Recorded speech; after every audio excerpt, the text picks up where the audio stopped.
COVID changed life as we knew it for years, and in some cases that normal never returned. It changed people, families, relationships. It caused years of deep divide within our communities.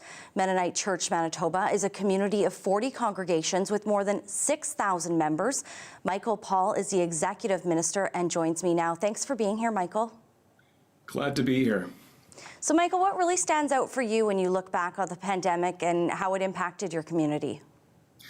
You know, I think about those divides that you mentioned. There have always been political and social differences among us, but I really feel like COVID and the pandemic restrictions that were put by public health really changed those differences into divides. And those divides have, in some cases, they've healed, but in some cases they haven't healed. I think in some cases those divides have morphed into broader political and social divides. Yeah, we saw those deep divisions, especially in many areas of southern Manitoba. Can you give us some examples of where you're seeing those still existing and some relationships maybe that have healed and come back?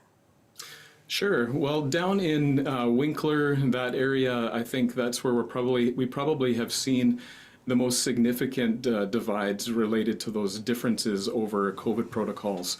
And those, as I say, they've kind of morphed into wider political and social divides. And that's always challenging in smaller communities. You know, in Winnipeg and larger communities, we can go about our daily life and we can mingle with like-minded people. We can find those people and we can go through most of the rest of our life anonymously.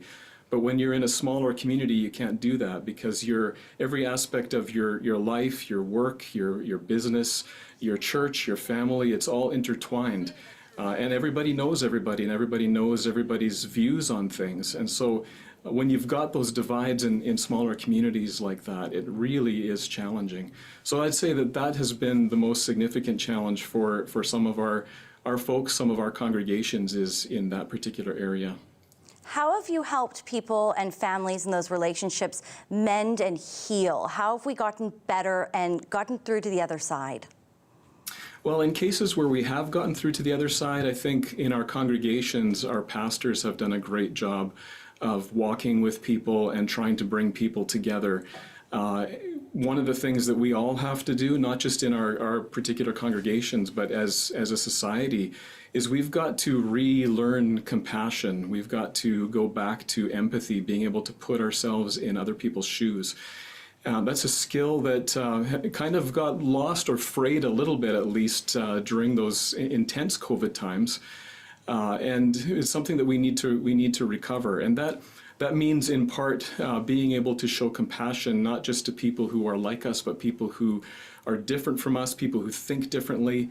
And that means as well, it means learning to really listen well to each other, listening not with condemnation, but with curiosity.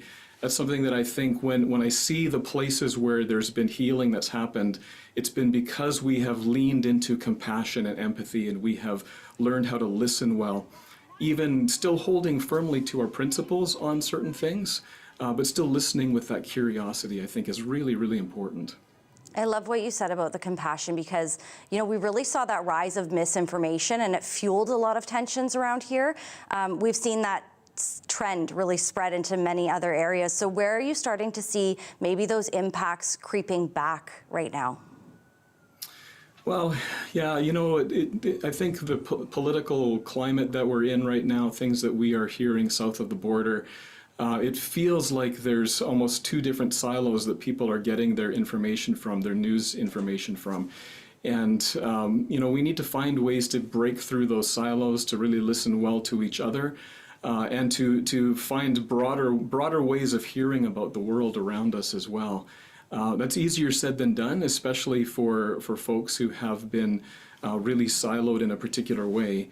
But we all are in danger of that. We all need to make sure that we're open-minded as much as we can be and as broadly informed as we can be. I think it's an easy spot to end it there because you've mentioned the compassion and the empathy, and I think it's something that we could all use and lend a little bit more of right now. Michael, thank you so much for your time. You're welcome.